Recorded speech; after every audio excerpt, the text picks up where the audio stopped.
Assalamualaikum warahmatullahi wabarakatuh. Alhamdulillahirabbil alamin. Wassalatu wassalamu ala asrofil anbiya'i wal mursalin Sayyidina wa maulana Muhammadin wa ala alihi wa sahbihi ajmain. Amma ba'd. Pertama-tama yang kami hormati kepada Ibu Afiati Handayu Diah Fitriani SPD MPD selaku dosen pengampu mata kuliah Bahasa Indonesia, dan kepada teman-teman yang kami banggakan dan yang insya Allah dirahmati Allah Subhanahu wa Ta'ala. Perkenalkan, kami dari kelompok 9 yang beranggotakan 1. Oktaviana Rizky Pramesti, NIM 3 digit terakhir 041. Kedua, Muhammad Hanif Salamangun, NIM 3 digit terakhir 063. Dan yang terakhir, Aga Danis Alanandra, NIM 3 digit terakhir 064. Di sini kami akan mempresentasikan tentang bagian isi dan penutup karya ilmiah. Marilah kita buka presentasi pada kali ini dengan membaca basmalah bersama-sama. Bismillahirrahmanirrahim. Semoga dengan membaca basmalah tadi, perkuliahan dan presentasi pada pagi hari ini berjalan dengan lancar tanpa ada kendala suatu apapun. Amin. Langsung saja, materi yang pertama tentang bab 1, pendahuluan bagian isi karya ilmiah, yang akan disampaikan oleh rekan kami, Kak Oktaviana. Kepada Kak Oktaviana, dipersilahkan. Untuk pembahasan yang pertama yaitu bagian isi karya ilmiah. Bagian isi karya ilmiah ini terbagi menjadi 2 bab, teman-teman. Yaitu yang pertama bab 1 pendahuluan dan yang kedua bab 2 landasan teori. Di sini saya akan menjelaskan bab 1 pendahuluan terlebih dahulu. Nah, di dalam bab 1 pendahuluan ini terdapat 6 bagian, teman-teman. Yaitu yang pertama, latar belakang masalah. Latar belakang masalah ini berisi mengenai permasalahan yang ditemukan di lapangan dan kesenjangan antara kenyataan dan realita dengan topik. Di dalam latar belakang masalah ini, penulis juga menjelaskan alasan dasar pemilihan topik tersebut. Nah, tentunya di dalam penulisan latar belakang masalah ini, sebelum menuliskannya harus memperhatikan poin-poin terlebih dahulu, teman-teman. Supaya apa? Supaya tidak terjadi kekeliruan. Adapun poin-poin yang perlu diperhatikan dalam penulisan latar belakang masalah ini yaitu yang pertama, kondisi ideal tentang bagaimana seharusnya suatu keadaan berjalan. Nah, di sini kita bisa menuliskannya dalam bentuk visi dan misi yang akan dicapai. Yang kedua, kondisi faktual tentang keadaan yang benar-benar terjadi pada saat ini. Nah, di sini kita bisa memberikan fakta atau data yang terkait supaya lebih kredibel. Yang ketiga, membahas penelitian yang sudah dikaji atau diteliti. Yang keempat, jika karya-karya ilmiah ini memiliki kelemahan, maka di dalam penulisan latar belakang masalah ini, kelemahannya harus dijelaskan dan dicantumkan, teman-teman. Yang kelima, tujuan penelitian. Nah, di sini membahas permasalahan karya ilmiah lebih dalam dan lebih detail. Yang keenam, metode penelitian yang digunakan dalam karya ilmiah. Yang ketujuh, perumusan singkat mengenai pertanyaan. Dan yang terakhir yaitu solusi berupa saran singkat. Adapun contoh latar belakang masalah ini seperti ini, teman-teman. Misalnya, dalam karya ilmiah ini membahas tentang solusi untuk mengatasi limbah. Maka latar belakangnya itu harus runtuh, teman-teman, dan bertahap. Yaitu dari pengertian limbah, terus macam-macam limbah, dampak limbah, dan solusi pemerintah terhadap pencemar limbah ini, teman-teman. Nah, jadi misalnya seperti ini. Kan tadi di dalam novel disebutkan bahwa misalnya solusi untuk mengatasi limbah kan. Nah, maka latar belakangnya seperti ini. Limbah merupakan zat sisa yang sudah tidak berguna dan harus dibuang. Pun bermacam-macam. Ada gas, cair, dan padat. Pencemaran lingkungan oleh limbah ini sudah pasti memberikan dampak bagus bagi lingkungan, baik untuk kesehatan dan kenyamanan bersama. Maka dari itu, pemerintah perlu mengeluarkan solusi yang bisa mengatasi masalah limbah tersebut. Nah, di dalam latar belakang ini kan bertahap ya, teman-teman. Jadi nanti pembaca itu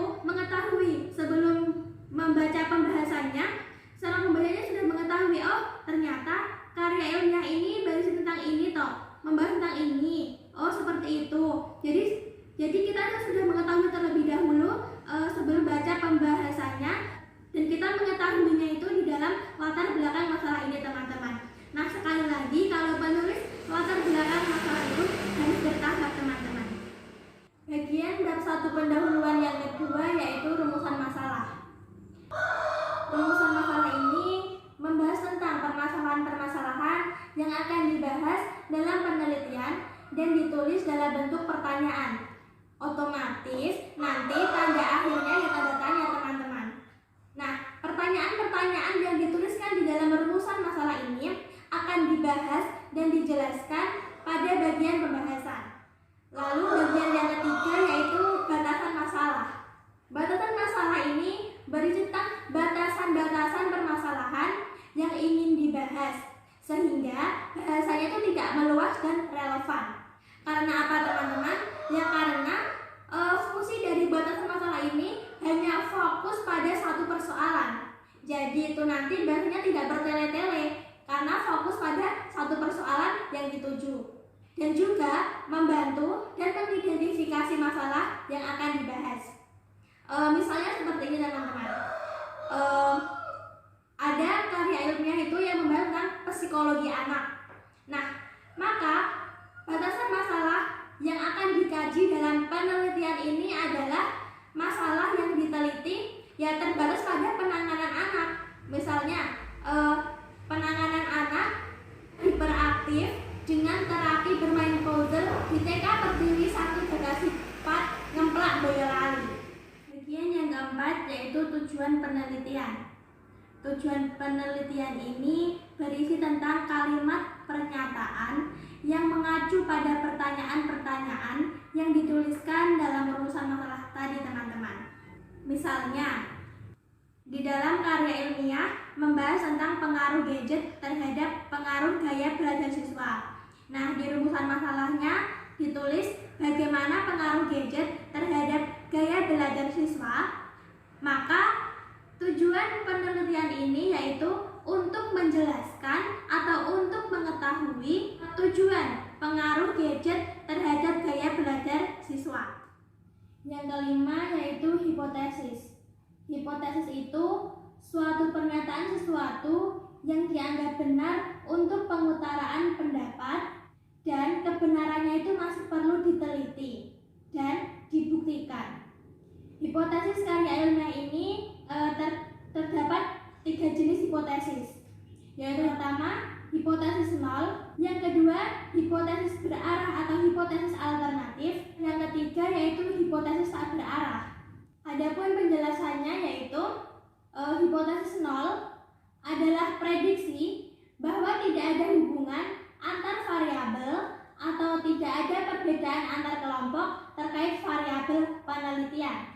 Sedangkan hipotesis berarah atau hipotesis alternatif adalah prediksi bahwa terdapat hubungan antar variabel atau antar kelompok terkait variabel penelitian baik secara negatif maupun positif.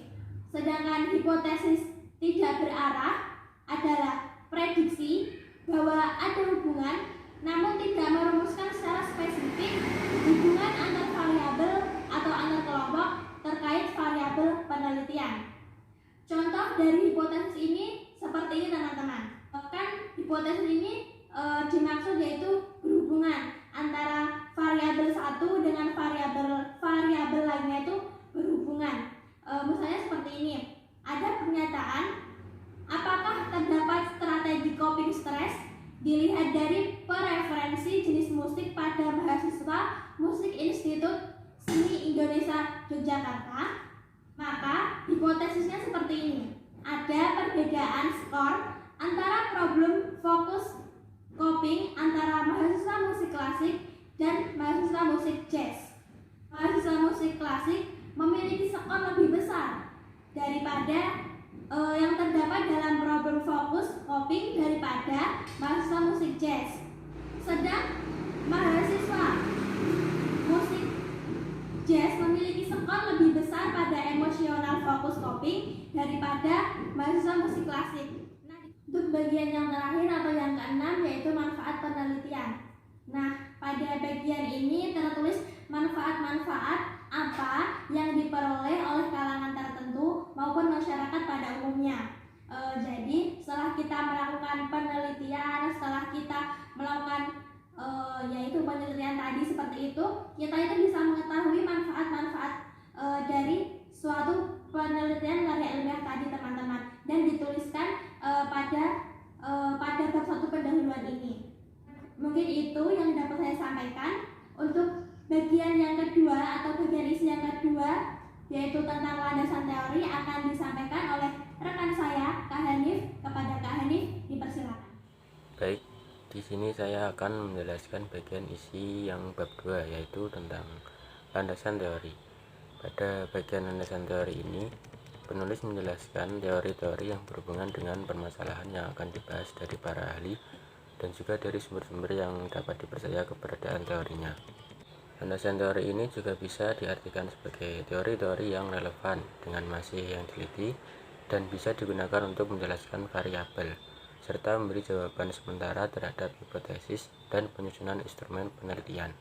Landasan teori ini terdiri dari 3 dasar teori, yaitu konsep, prinsip, hukum, dan proposisi. Teori ini dimanfaatkan untuk membantu proses penyusunan kerangka konseptual dan pelaksanaan penelitian. Nah, contoh landasan teori di sini seperti ini teman-teman. Misalnya, di sini dibahas mengenai manajemen sumber daya manusia. Maka nanti landasan teorinya tentang pengertian sumber daya manusia menurut para ahli. Terus pendekatan dalam manajemen sumber daya manusia, prinsip-prinsip pengelolaan SDM, dan di sini dijabarkan atau dijelaskan secara runtut ya teman-teman, supaya pembaca tidak bingung dalam memahaminya. Untuk materi yang selanjutnya adalah bagian penutup yang akan disampaikan oleh rekan kami, Kak Aga. Pada Kak Aga, dipersilahkan. Di sini saya akan menjelaskan tentang bagian penutup karya ilmiah. Bagian penutup karya ilmiah ini terdapat 3 bagian, yaitu yang pertama adalah bab 5 atau penutup. Bagian ini berisi saran dan kesimpulan. Nah, saran di sini merupakan pendapat penulis untuk kesempurnaan penulisan karya ilmiah lebih lanjut dan juga dapat berupa masukan mengenai hasil temuan penelitian. Misalnya nih, hasil penelitian menunjukkan bahwa terdapat pengaruh negatif gadget terhadap gaya belajar mahasiswa. Maka, penulis dapat memberi saran untuk siswa mengatur waktu dengan bijak ketika bermain gadget. Dan kesimpulan merupakan penjelasan kembali secara sekilas mengenai penelitian yang dilakukan hasilnya. Kesimpulan ini menjadi bagian penting yang tidak bisa dipisahkan atau ditinggalkan maupun dihapuskan begitu saja. Dan penulisan kesimpulan ini juga menggunakan beberapa metode. Yang pertama adalah metode generalisasi, yang kedua adalah metode analogi, dan yang ketiga adalah metode korelasi. Yang kedua adalah daftar pustaka. Bagian ini berisi tentang referensi-referensi yang digunakan penulis sebagai bahan dasar penulisan karya ilmiah. Referensi ini bisa didapat dari buku maupun website. Keberadaan daftar pustaka ini sangat penting. Karena apa? Karena guna menunjukkan bahwa suatu tulisan atau karya ilmiah ini tidak hanya dibuat berdasarkan pemikiran orisinil seorang penulisannya saja, tetapi juga mendapat rujukan orang-orang lainnya. Daftar pustaka ini juga sebagai ucapan terima kasih untuk penyumbangan data penelitian. Dalam penulisan daftar pustaka juga harus mengetahui aturan-aturan dalam penulisannya. Aturan penulisan daftar pustaka yang pertama yaitu nama, yang kedua adalah tahun terbit, yang ketiga adalah judul buku, yang keempat adalah kota dan nama penerbit. Nah, yang terakhir adalah lampiran nih. Lampiran ini berisi tentang bukti-bukti pendukung atau otentik yang dilakukan saat penelitian, misalnya angket penelitian, atau pertanyaan wawancara dan hasil wawancara. Baik, itu tadi adalah penjelasan materi tentang bagian isi dan penutup karya ilmiah dari kelompok kami. Semoga bisa memberi manfaat kepada teman-teman semua. Kami mohon maaf apabila dalam penyampaian materi terdapat kesalahan yang kami sengaja atau tidak sengaja, dan mohon dimaafkan. Sekian dari kelompok kami. Akhirul kalam. Wabillahi taufiq wal hidayah. Wassalamualaikum warahmatullahi wabarakatuh.